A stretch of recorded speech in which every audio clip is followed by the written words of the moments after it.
It's so nice to see you again, Miss Davis, after all this time. I don't quite remember when we met last. I think it was after Watch on the Rhine. Well, I am delighted to see you, and I feel we should immediately go into a scene from Watch on the Rhine.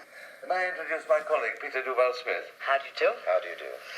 I saw it again the other day on television in Kenya, of all places. You did? And absolutely astonishing, I thought, how extraordinarily good it was technically. The editing and the camera work and the direction were better, really, than they are in films today. A film like Watch on the Rhine, all about the Hitler terror in Europe, how involved did you feel in it? Because most of your subjects have been very American subjects. Well, of course, that part, you know, for that time in my career was a very small part. And it's very interesting to look back and realize that Watch on the Rhine would never have been made if I hadn't consented to play the woman. Because I was the woman who would bring in the money. And plus this, of course, I felt at that time it was a very important project, story-wise, to put on a screen. And if you'll remember, Mr. Shumlin had the most frightening fight with the Hayes office. Yes. About the fact we had to kill Mr. Lucas. Kill me. Lucas had to kill me. Lucas had to kill you. That's right. And he said, well, then we just simply don't make this film. He said, what is the point of this? If we must do this, you see. That's what this whole fight in the world is all about. And I must say he won his point and made it like the play. But he had an enormous argument about it.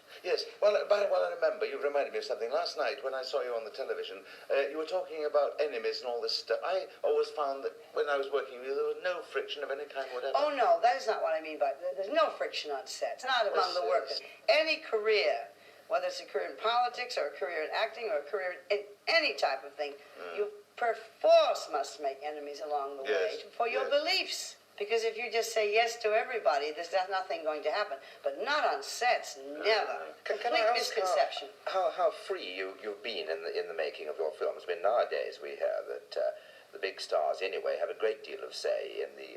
they're the most talented human beings in the world today. They can do everything. But I can't. I tell you, never. I had a director, and Mr. Warner was the producer, and I was the actress. It didn't mean that I didn't have the privilege of contributing any ideas I had about my performance. But, oh, no, we never ran movies then.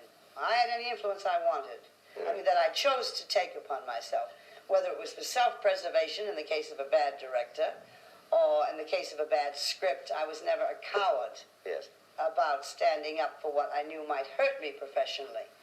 But, oh, no, I would not to this day want all that. Well, you were right, of course. You can't imagine such a thing happening with a good director, for example. What ace director is going to allow a star to sort of engineer the whole thing?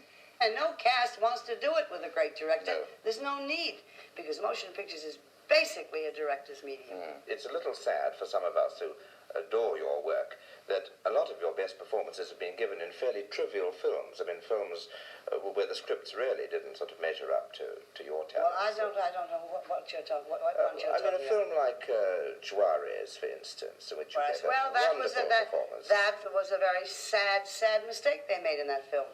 Because when Mr. Ahern and I finished shooting our story, it was a full-length film and beautiful. And the mistake they made was hiring Mr. Muni for Coulouris, who had a right as a star to have his proportion, and added 80 pages to his part after he started. This, you see, had nothing to do with our control. So now the studio takes it over.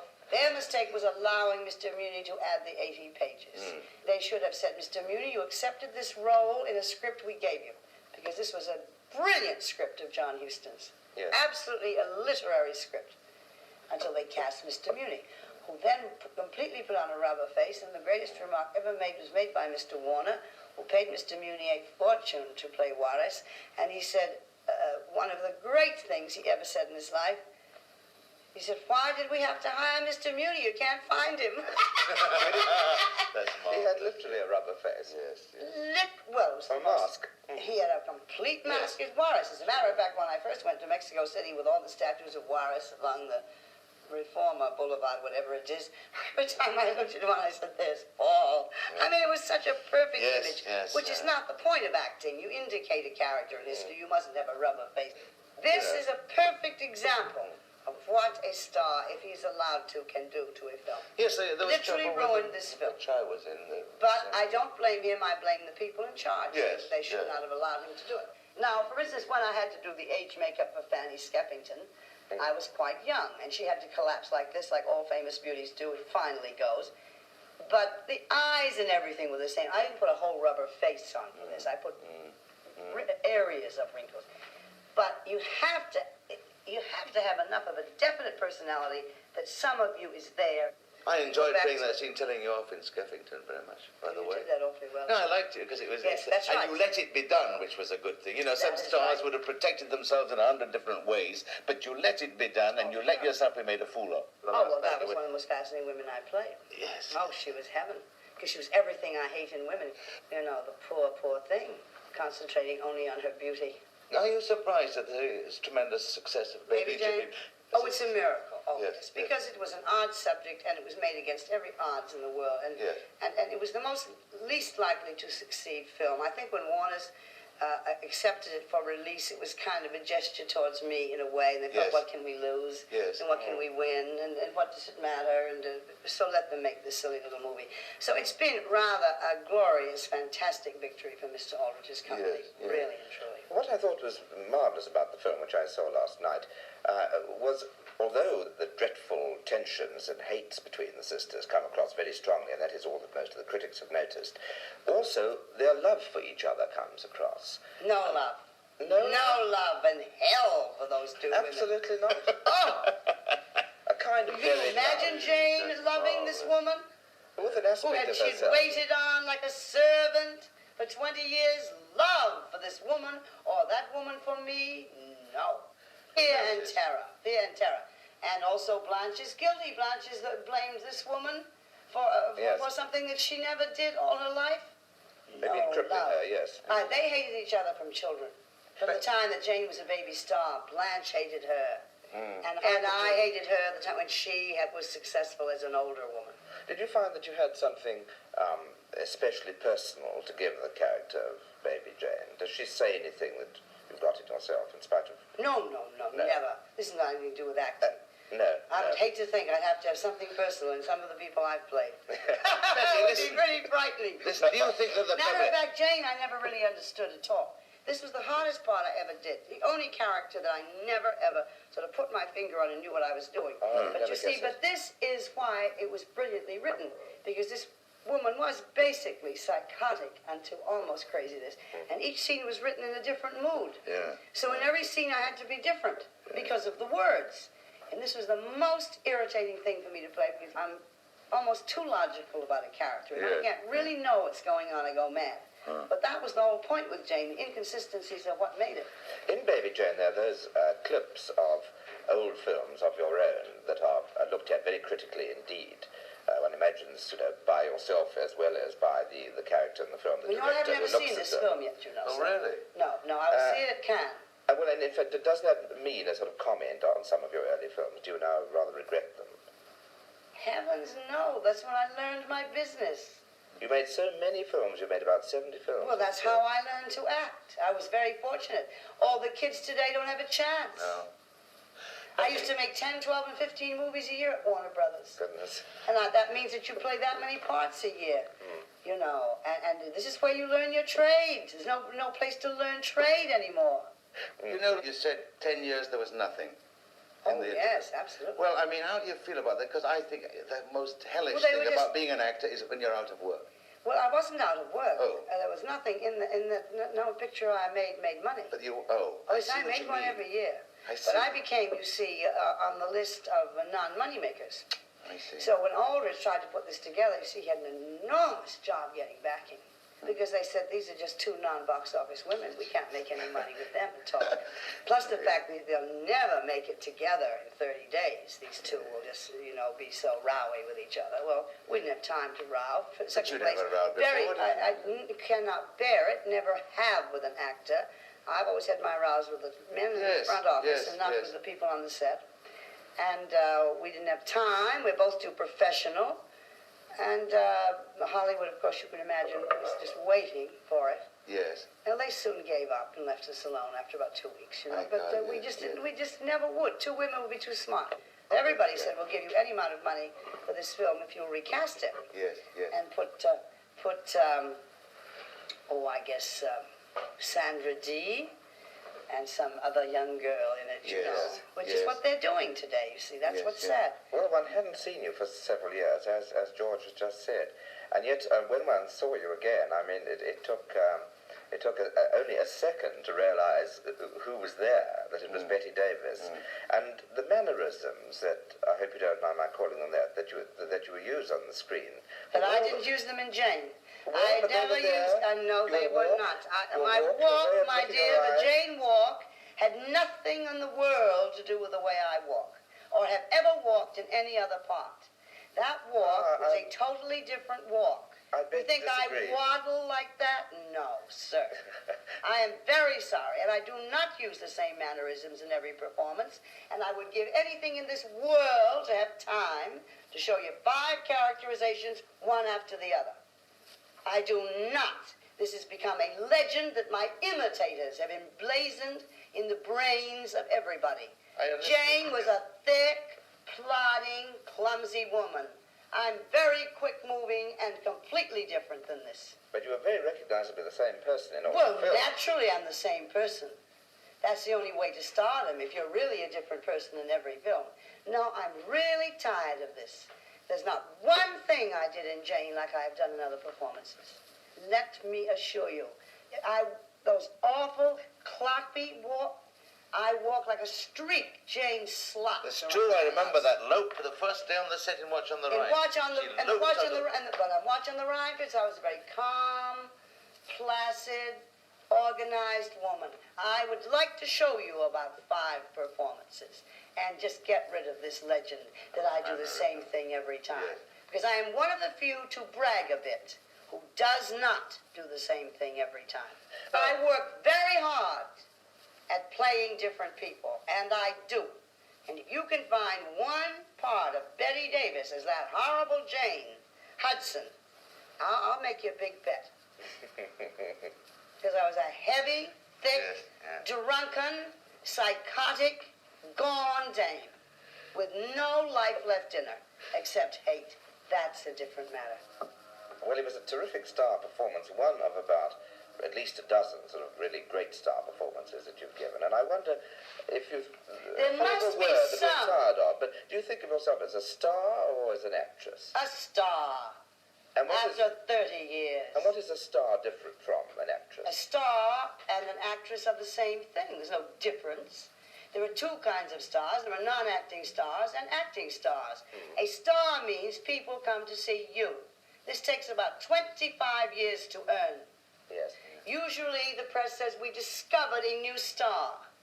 Yeah. Spencer Tracy was a new star. He had worked 15 years in the theater before you ever saw him on the screen in Hollywood. Yeah. A new star indeed. He had earned it year after year after year by working. The public makes stars. In other words, there are a few people who can carry movies, and they come to see those people. The public makes stars. Yes. Look, there's a good today, everybody is a star. Cary Grant said stars have to... You cannot find anybody today who isn't a star. Cary Grant said stars have to please the public, supporting players have to please the producers. That's and right. That's the truth, yes. The public finds stars, and it takes years. But one thinks of a very sad example, Miss Davis. I thought a very great actor, now dead, I think, Thomas Mitchell, who was regularly in films for about 30 years. One must have seen him dozens of times. He must have been one of the great people. And yet he was never a star. No, because he didn't have the star quality. The public decided this. Yes. Some people have it, and some people haven't it. And Mother and Daddy and God have a lot to do with it. Some people affect the public, and some people don't. But it doesn't mean that a star isn't an actor. No. As you said before, Mr. Mitchell just didn't have it. And this is nothing that you and I can really analyze, but it is the truth. But what is it that you've got then, Miss Davis? I haven't any idea. I don't know. There is a way of arranging stars in a studio like Warner Brothers, in which they get a girl with blonde hair, and they have a lot of hack writers in bungalows in a row, and they say, I I want 3 scripts for this girl, and by arrangement they make her a star. But that cannot be done in the case of an acting star. Well, it doesn't last anyway, because you can't plan a star. Mr. Golden planned that Miss Anna Sten would be a great star. That's true. Mr. Zanuck planned that Miss Alyssa Landy would be a great star. He told the public she was a great star. He spent millions of dollars on her. Never. The public tells the studio. And you suddenly become a commodity that makes money. The public does that. Well, another aspect of the star thing, you've played a lot of star roles, and in fact you've impressed on all of our minds. Well, I've been in that category for about 25 years. I mean, characters who would never have been considered otherwise in films that would have been forgotten.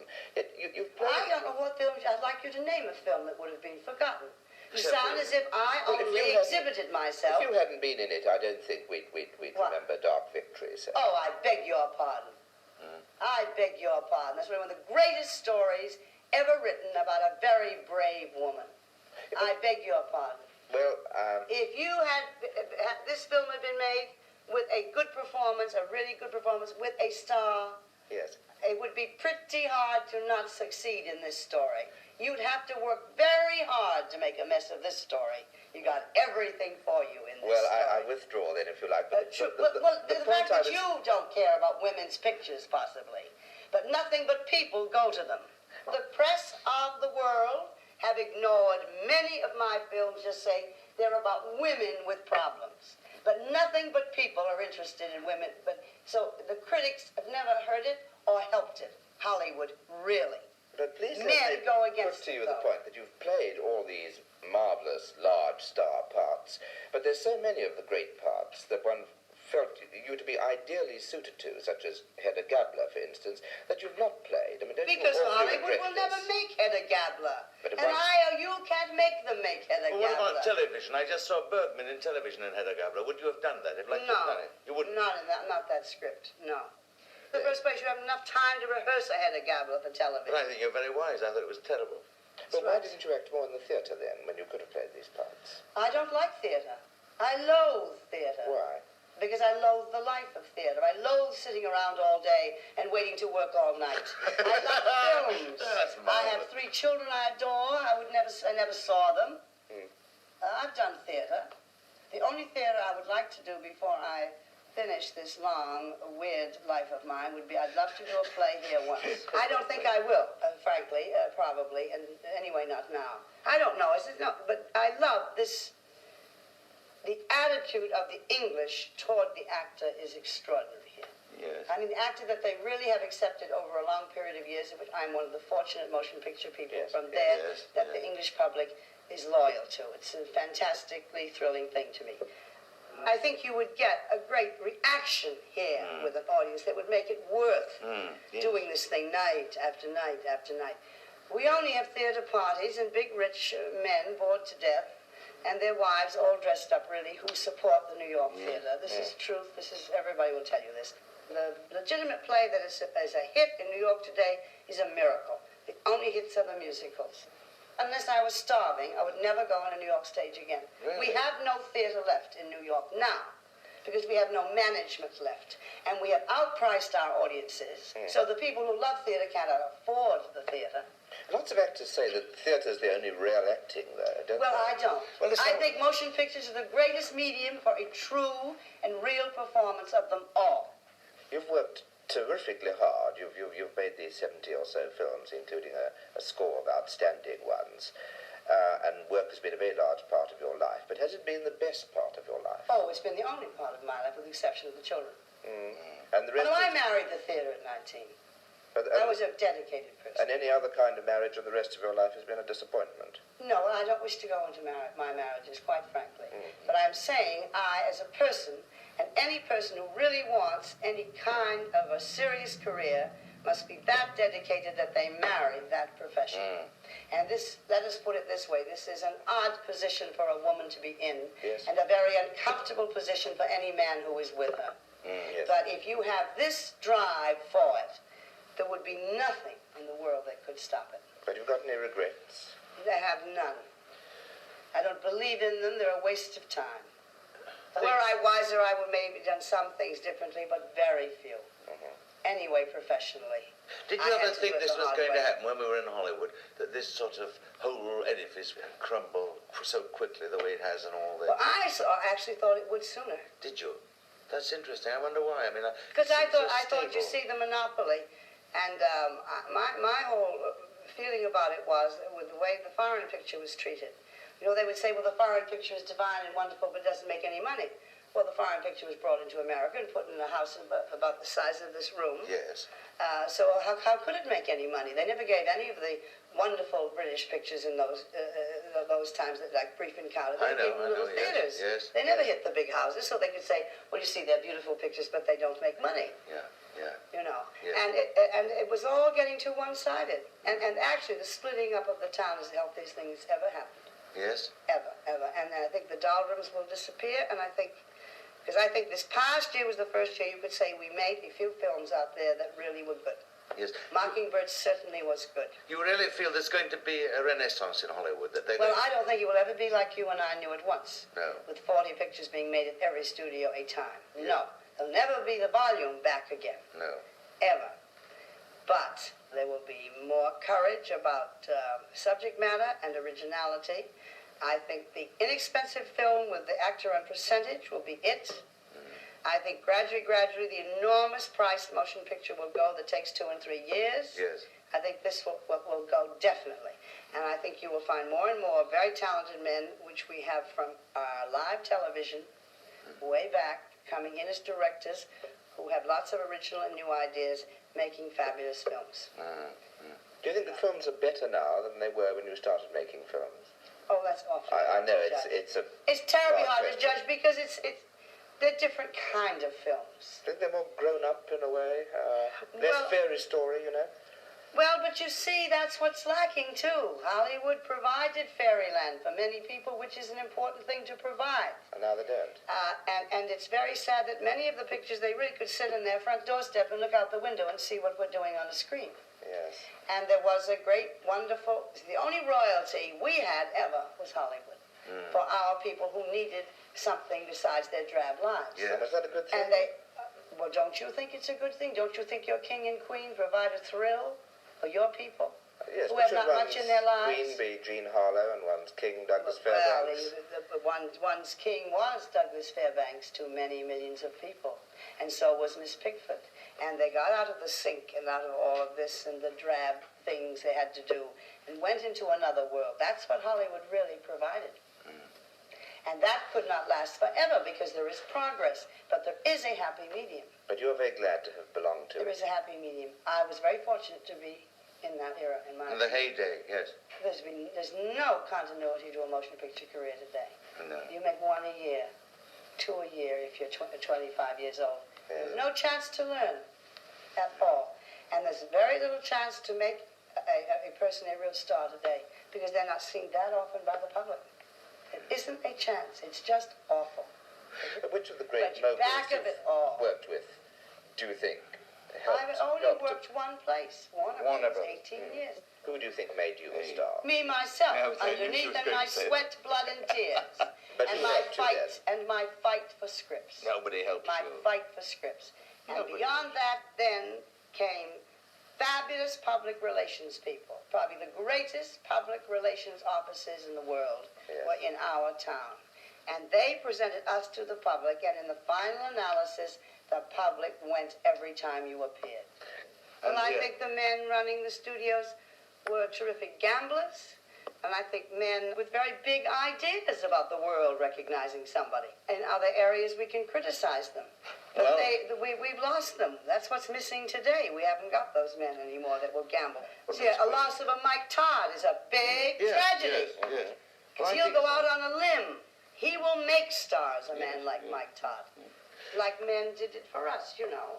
Yeah. And maybe 1 out of every 15 made it for them. Which of the new ones do you think is in the old tradition, though, does act in the way that you say? Oh, God, when anybody asks me names, it's difficult. I always get a block. I certainly think our Kim Stanley is a great talent. Yes. I certainly think Oh, names, I'm so terrible. This is the wonderful girl. Did Pygmalion on television. Shot in the Dark. Julie Harris. Oh, Julie Harris. Very talented girl. Yes. Very talented. The New York Theater. There is a new English girl in our country who won the Tony Award last year. Maybe you can know her name and I don't remember it. Who is brilliant. Blackwell, Elizabeth. I don't know. Is she? She's brilliant. I saw her do one of the Ben Casey shows of all things. She was absolutely brilliant. Yes. This girl is really brilliant. Yes. And I think will have an enormous career. Have you done much live television? No, never. Isn't it the hardest thing of all? I mean, don't all the stars refuse to do it? Don't they insist well, on and being even though filmed it's beforehand? tape, it doesn't make it any better. It doesn't? No. I thought they filmed some of it. Who wants to collapse in front of an audience? The audience sitting there and have to break down and say, we'll start the tape again, make up for your mistakes, so you simply must go through it like a performance. You haven't ever rebelled against the extreme bittiness of film acting, you know, that you do a tiny bit here and a tiny No, bit you there have and to a train tiny bit yourself there. with this and accept it. This can be very irritating. But it's a matter of getting used to it, and I had plenty of years to get used to it, and I just adore it. How do you go about creating a part? Pope Claude Rains, when they said to Mr. Rains one, what is your method of acting, Mr. Rains? He said, I learn my lines and pray to God. This is what I do, because I haven't any idea if it's going to work or not when I start a picture. First, I had no idea what to do with Jane the day I started. It's a feeling you get. Some actors are transference actors into other people, and some are not. When have you most nearly played somebody that you think is like yourself? I really haven't ever. The most nearly was a very small part in the very beginning in a picture called So Big. Oh, And it's way, way back, and about 1932. And it's a very small part of the boys. It's about a woman, as you know, and her sons. I was her son's sweetheart. It was the most like me. The Girl in the Great Lie was the most like me. Otherwise, you know, just sort of blue jeans, sloppy. How do you feel about things in America now? Do you think they've become more sort of high-paced and neurotic? I think the whole rhythm of life is very sad. Do you? Yes, because I think that nobody cares much anymore. And I think it's very infectious, and I think that Hollywood can't take all the blame for some of the ordinary material, because I think that life has become sort of ordinary, and I think that all art reflects what's going on in the outside world, and it affects writers, it affects everybody. We have no new plays being written. Theater should be larger than life, and that's what everybody is going through at home, is all the neuroses. So why go to the theater and wade through it? Yes, you know, it's a very courageous thing in films. There's this technique of naturalism, and a person comes out against that. Oh, that. Christ, if you act today, I want to tell you, this is the most unforgivable sin in the world. It should look as if there was no camera there and you just were sitting around your living room. I'm so bored with it. Yeah. The juggler, the famous juggler act. What does the juggler do? He misses twice, right? Yes. And always gets it the third time. Why does he do this? Because then you respect the fact this is difficult, right? Yes. So a performance that people proudly say you would never know he or she was acting. Well, just don't bother. Yes. People should know that it is a profession. Certainly you knew Mr. Barrymore was always acting. You certainly know Sir Laurence Olivier is always acting. He does not come on and give what I call a natural, mumbling, apologetic performance. None of your English actors do. They are trained actors. And in training, it is exciting for people. You see, of course, in America today, this is the original sin. It would be, Shumlin told me, never act with an inferior actor, Betty, because it will make you look too much. Which was an absolutely brilliant remark. Yeah. Now, it cannot always be arranged like this. No. Because there aren't that many actors floating around. No, there aren't. For proper acting, there aren't. You know, who you can hear, who is articulate. You know, half the New York actors on the stage, when you're working with them, you can't hear them on stage to get your cues, let alone what the audience is hearing. I have had enormous areas of criticisms that I acted. This has gone on for years, you know. And I've just had to take it because I believe one should be an actress, and I wouldn't have any fun doing it any other way anyway. But I often work with people who do so little Yes. that I look as if I were doing more. Yes. You see what I mean? If there was somebody really acting with me, it would look be the same. far better. But I still can't do it.